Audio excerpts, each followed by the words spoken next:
Hey there, singers, public speakers, and content creators. My name is Clay Collins, and this is the My Voice Mentor podcast.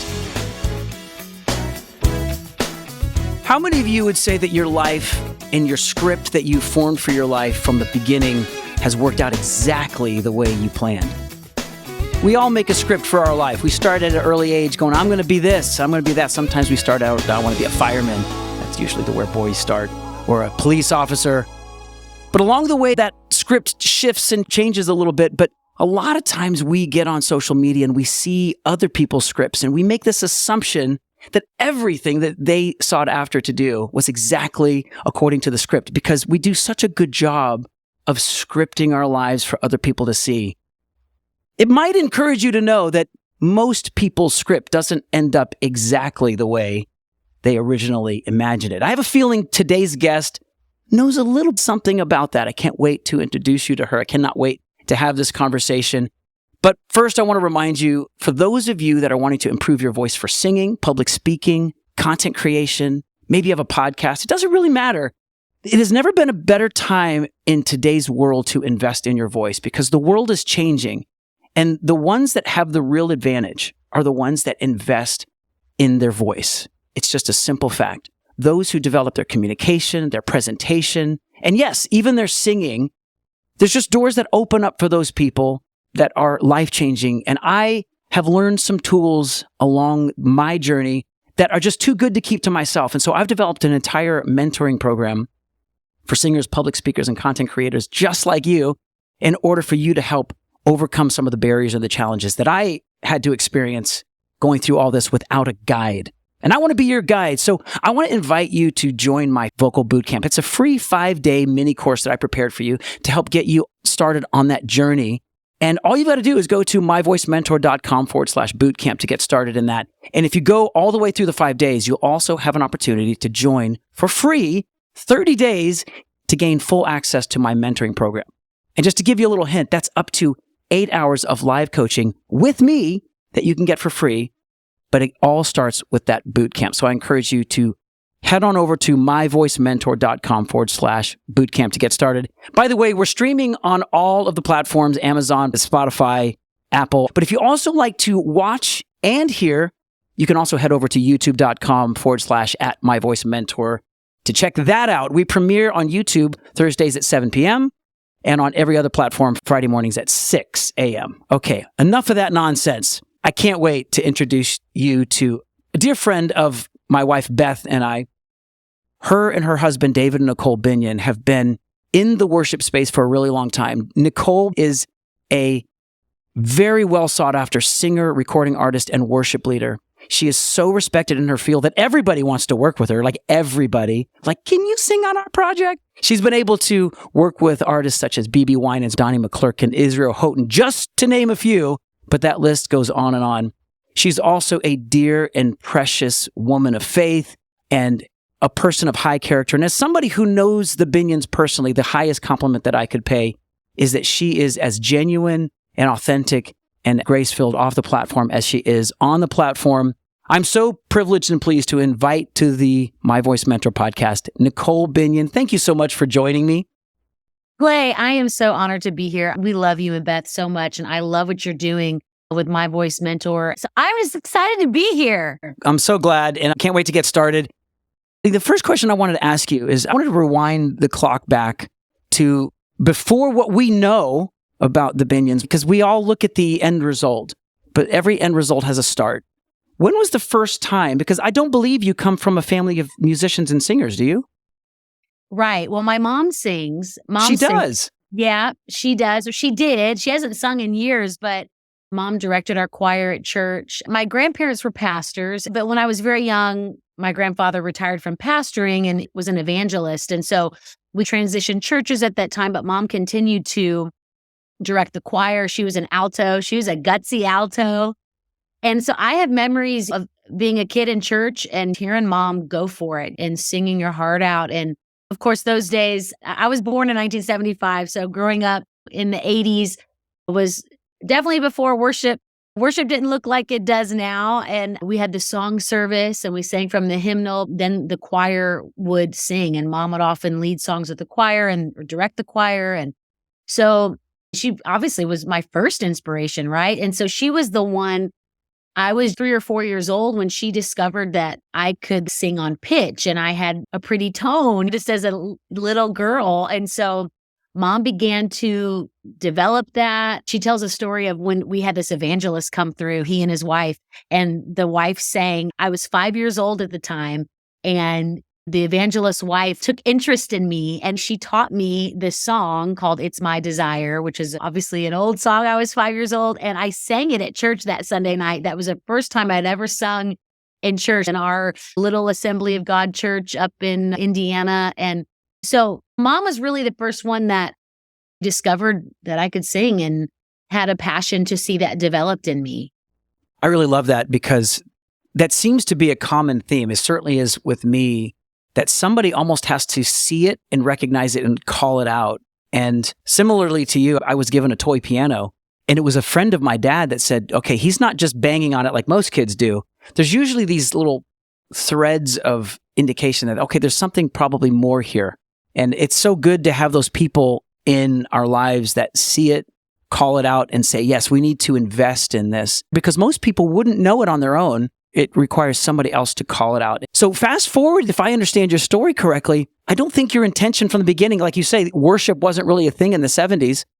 As you began to grow and develop as a singer, did you always envision it being encapsulated into ministry in the church, or did you have other aspirations as you were growing up in that? Oh, I definitely had other aspirations. For sure. I started studying voice when I was 9 years old. Mom put me in voice lessons. And then I took piano for a couple years. And then all throughout, I was in public school system. So I was singing in choirs. I was singing at school all the time, when the talent shows and the different special events. And people knew me for my voice. And I definitely had dreams of, and I think everyone who has giftings in this area does. It's like you see your name in lights. You see yourself singing to the multitudes and the stadiums. And, I love. God help us. Yeah. I mean, I listened to Christian artists like Amy Grant, and Sandy Patty was a big one at that time. And then BeBe and BeBe Winans. But Whitney Houston was like the pop star of the 80s. And I wanted to be doing that, But I always was singing in a church, always had a heart for God. And in my teenage years, I got really involved in musical theater in high school. And then my dream kind of shifted to doing musical theater and being on Broadway one day. And I listened to Barbra Streisand a lot. And of course, Celine Dion, all the major female vocalists of the 80s and 90s. But musical theater was a big love and passion of mine. But I would say around the age of 16, I had a heart to be used by the Lord. So it was like those things were kind of meshed together. I continued to sing in the church and I loved that, but I definitely had other dreams as well. Was there a point where you felt this fork in the road where you had to lay one thing down in lieu of another? Was there a moment, or did it just naturally over time go in the direction that it went? Yeah, I would say there were a few times where I intentionally had to lay it down. So David and I got married. I was 19 when we got married. He was our music pastor. He was already writing Christian music, shifting toward worship music, but I still had the dream. So even after we were first married, I auditioned to attend a university in Chicago to pursue musical theater. And I was accepted, given some scholarship. And I just remember thinking I was going to have to pour a lot of my life and time and energy into this. And I felt like it was going to impact our young marriage and our ministry together at the church. And so I made a decision to not move forward with attending that university, pursuing musical theater. And then all throughout my early 20s, though, we began to travel in ministry, sing in churches, write and record music together. But I still had, a dream in my heart to one day make it big. There were multiple times that I just continued to bring that before the Lord and lay it down before Him and surrender it. And I would say I was probably in my late 20s by the time I was maybe 30. Really, by the time I was like, I'm good. I don't even desire that anymore. But I would say up until that point, my late 20s, approaching 30, it was still kind of like something in there that desired, it still needed you to have that active ability to lay it down. And I feel like this is important because there's so many people that would look at your story and it wouldn't even occur to them that things might have had a different plan. And God promises that He will order the steps of the righteous, and we allow Him and we surrender our lives. He will adjust the course of our lives. Beth and I have seen that repeatedly. And I think it's such a good reminder for those like you who we respect so much to say, yeah, it's no less true for you as it is for the rest of us. No matter how much we can look on the outside, everything was scripted perfectly for you. It was a process. That's what it sounded like to me. Is that right? For sure. It was definitely a process. So even in my mid to late 20s, American Idol came on the scene, these different kinds of singing competitions that I remember, that age limit with American Idol. Should I do that? And so definitely it was a surrender that happened time and time again until really that desire was just removed. Eventually, God heals that part or that grieving process, and then you really begin to realize, oh, this really was the work of the Lord. It really impacted me recently when you posted your trip to New York and that you were able to go and watch a Broadway musical. Yeah. What was that like? Was that like a full circle moment where you were in this healed place? Was that felt significant, but maybe you can fill in the gaps there on that. Yeah. Well, we've been privileged over the years. Of course, we've traveled to New York City a lot and we've seen many Broadway shows over the years. And I'll say in my 20s, it would be a little painful for me to watch, to be there and take it in. While I loved it, it was also like, I wish I was there. Yeah. It cut a little bit like, man, this is hard because I really wanted this.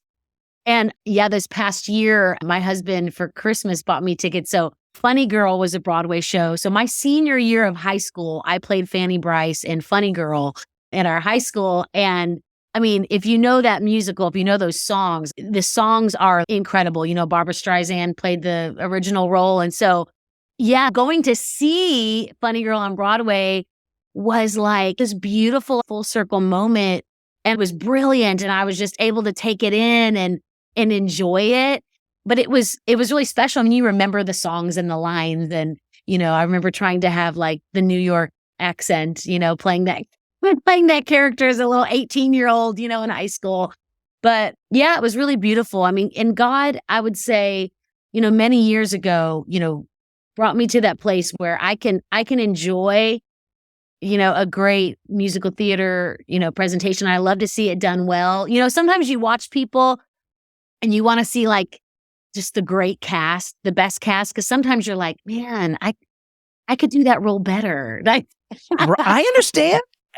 When you're a craftsman and you're a craftsman, craftswoman, however you would say, but that's the thing. You're always imagining how could that role be. You're as much a producer as you are a singer because you see all the pieces and you're like, okay, yeah, the singing part is a piece, but you're such a crafter of the entirety of the whole. You've always got your thoughts on the peripheral. Oh, man. Well, thank you. It's a blessing and a curse. I understand.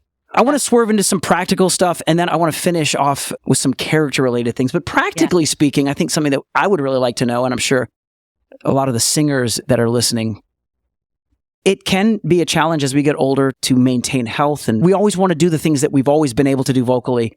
What are the things that you're doing right now, or the things that you have done in order to maintain this very rigorous schedule? I happen to know your schedule, and it's insane. You're traveling, you're pastoring, you're leading worship on the weekends. It's bonkers what you guys are all able to do. What are you doing? What are your methods? What are your tricks to maintain vocal health in this season of your life? Yeah. Well, I would say sleep is key, right? And now my kids are older. I have adult kids and I have a teenager still, but I'm able to get good rest, which is just so important. And I think this past weekend, I was just hosting a beautiful women's conference at our church. And, I think when you do conferences a lot, you're traveling, you keep that rigorous schedule. I've noticed for me, a lot of what is most strenuous on my voice is all of the talking and the hosting and the laughing. I'll never forget years ago, we were singing at a church in Queens, in New York. They had like 4 services on a Sunday. They were doing a production and I was singing in the production, and the night before was sound check and run through. And I was talking so loud at the rehearsal the night before because the music was really loud. And then we had gone to dinner with the pastors and I'm talking and I'm laughing. And then Sunday morning, I'm like, by the second service, I'm going, oh my gosh, I don't know if I'm going to be able to make it through it. It's very embarrassing. You're here to do this part, play this role. So I've noticed for sure that I have to manage how much I'm talking, hosting, laughing. I'm very jovial. I love people. So I have to really watch that a lot. That's a big deal for me. But sleep, drinking a lot of water. Several years ago, I did a stint in New York at Brooklyn Tabernacle for their Christmas production. And I was there for like 10 days and we had a show every night. And I was really struggling and I had to just lay off coffee completely because the caffeine was impacting me and kind of drying me out. So that was really hard because I'm a coffee lover. So there have been times when I've had to do that, lay off the soda and the caffeine, the coffee, and drink lots of room temp water. And I've never really gone on total vocal rest, but definitely where I'm like, I need to not talk and have meetings and all this stuff today. I need to be. That's a really good point because I'm not a big proponent of vocal rest. I actually think vocal rest is bad for the voice, but I'm all for vocal naps. Oh, I love that. Yeah, vocal rest is really actually not good. In fact, it's bad for the ligaments. The voice wants to get regular exercise, but pointed out something that's really key is sometimes talking is more damaging than singing. Yes. Talking is harder on the voice than singing. And I can totally relate to that. And I think that's really good. Knowing your voice, knowing your limitations. And some of that happens over time because what necessarily works for this person over here isn't necessarily going to be your best practices. And the one thing I will say is of all the things that I've tried, all the tricks, the butter, the honey, the concoctions, what was that tea that was real popular, that real honeyish, like all the stuff. The thing that has been the biggest impact for me is having the right warm-ups. Are there any warm-ups that you do that really help you? Yeah. So Sunday mornings, I do warm up. Another friend of ours, it's on Apple Music that I just kind of utilize her warm-ups. And so I do that on Sunday mornings.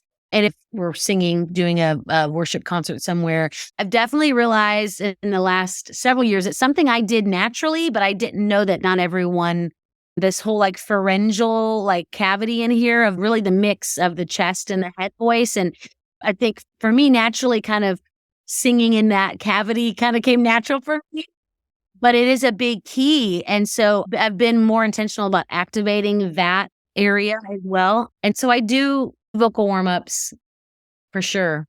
Awesome. Very cool. Sure. And I would say that for me, that's probably been the number one thing. And I, like most singers, used to have a perspective of I warm up when I'm going to sing. But then it was when I actually got into voice coaching. The best thing that ever happened to my voice, two things, was when I got into session singing about 6 years ago and when I got into voice coaching. And I would say, like to any singer that wants to improve your voice, as quickly as you can, become a voice coach and get into session singing. And I have a program to help you do both of those things. But because what I realized is that I have to, in order to be able to continually demonstrate the exercises to my students, I have to be doing them constantly every day.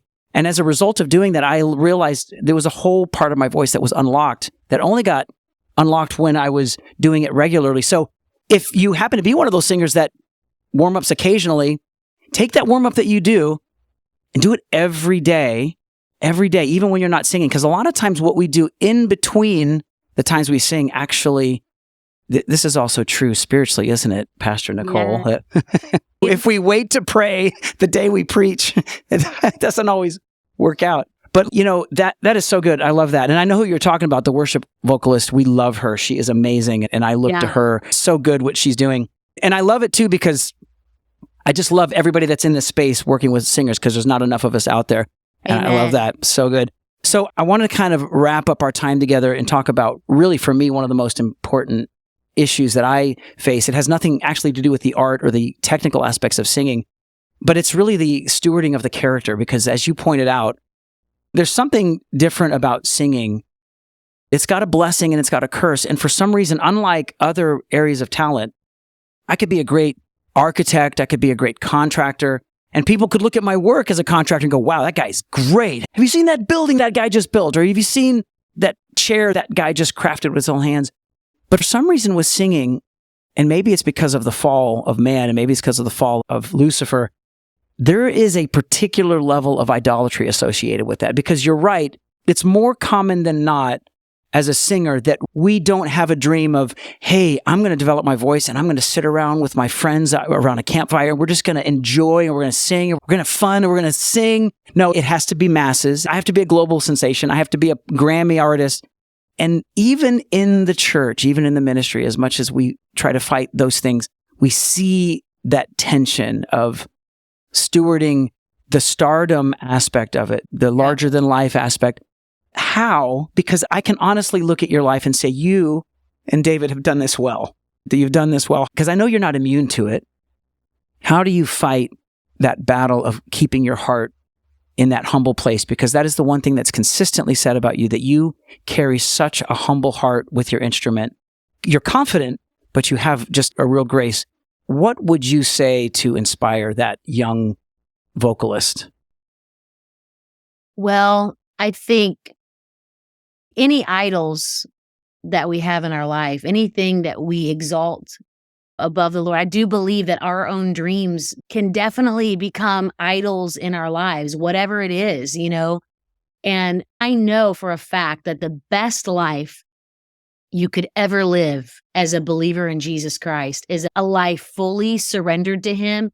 And I can say, I just turned 48, and I can tell you that when you continually place your gift on the altar and place your dreams on the altar, the life of following hard after Jesus is the best life you can ever have. And I'll say, there are different people that have different callings. I have friends, look at the life of BeBe Winans. My goodness, there is not another gospel singer, woman of God, who is more devoted to Jesus than BeBe. It's true. It's true. And she has drawn lines over it. Yes. And she is committed to holiness and purity. I love it. But God has used her in all these arenas that a lot of us dream of being in. But I believe that's what she was called to that. And so I think different ones of us have different assignments. It doesn't mean that whoever is finding success in Christian music, in gospel music, and even crossing over into secular at all, that doesn't mean that they're not fully committed to the Lord or that they haven't put their dreams on the altar. But I have known people who have been exalted, if you will, in those areas because that was what God had called them to be. God had called them to that. And they have been an example. They're like the plumb line. Then I've also witnessed people who have experienced that kind of success and their personal life is a wreck. Their marriage failed. They've been involved in intense sin in their lives. And so you see both. So I feel like safest thing is to surrender your dreams, your will to the Lord. I'll tell you, in 2010, I was around like 35 years of age. Jesus gave me the most beautiful Christmas gift. So I had recorded a couple songs on Brooklyn Tabernacle Choir's Christmas album. And that was the year I had done the run of their Christmas shows in New York City with them. And Carol Cimbola called me a couple days before Christmas and said, hey, the singers are going to be on Good Morning America the day before Christmas Eve, December 23rd. Would you come? We want to feature the song that you sang on the album. Would you come and do the song on Good Morning America? And so the day before Christmas Eve, I found myself in the middle of Times Square in New York City, walking to Good Morning America studio right there in Times Square, singing. The song that I did was just featured. It was just me. It was really just a solo, just me. And I'm like, God, you are so good, because the desire that I'd had to be on Broadway, I was like, here I was right in the middle of the Christmas season doing something that had been in my heart. It looked a little different than what I had maybe imagined it when I was, 16. But God is so good at when we fully surrender to Him and follow after Him and His will for our lives. He has these little gifts for us along the way that are so beautiful and are answers to those things, those desires. But that was just such a cool gift. And I'm like, my husband couldn't have given me this gift. My parents couldn't have given me this gift. Only God could have arranged that. And so I just love that He's so faithful. He is faithful. That's such a good story. And I love how it all starts with surrender. Beth and I were reminded of that here recently, of just sometimes the yes you're looking for starts with your yes. And I hear you and Pastor David say this a lot, that when you say to the Lord, you have my yes, there's so much power in that, because then sometimes his yes is dependent upon our yes. And I love that. And I feel like for the listener, there was really something in what you just said. That was really what I was hoping, is that a real profound truth of sometimes in our script writing, we limit the possibilities because it has to look our way. And just laying that down, when I ministered in New York City, a pastor that I served there had this great statement of hold on to your dreams loosely. Hold on to them. They're good. Don't not make your dreams. Don't not make your plans. In fact, scripture says, make your plans, but the Lord will thwart them. And as long as we hold on to them loose enough that God can rewrite that script, I think some of the best turns in our life is when God takes the pen and says, here, I know you wrote this, but I'm going to make an adjustment here because you're going to like it in the end. And then we have these experiences like what you just described. I call them, how did I get here? Where we've had these moments where it's like, I could not have orchestrated this. As you said, David could not have orchestrated this. I couldn't have written the script. This was absolutely God. And I think God really loves to surprise us in those ways when we give him our yes, when we give him our whole heart. I really appreciate you taking time to share that. And so I just want to turn to the listener, and I want to ask you a couple questions. What did you hear today that has already begun a mindset shift, or even a shift in your heart? Coming into this episode, what is something that you thought now that you're actually beginning to question? And if so, what are you going to do with that? I think for me, it's a reminder that the plans that I've made are good and they're fine, but they're not perfect. And leaving room for God to open up a different path. He might surprise you in pretty amazing ways. I'm so thankful for people like Nicole and her husband, David. They are inspirations to Beth and I. We have actually been one of those people that have sought them out because when we experienced their worship several years ago, if you haven't heard the Dwell Project, by the way, it was released back, I think, 2018.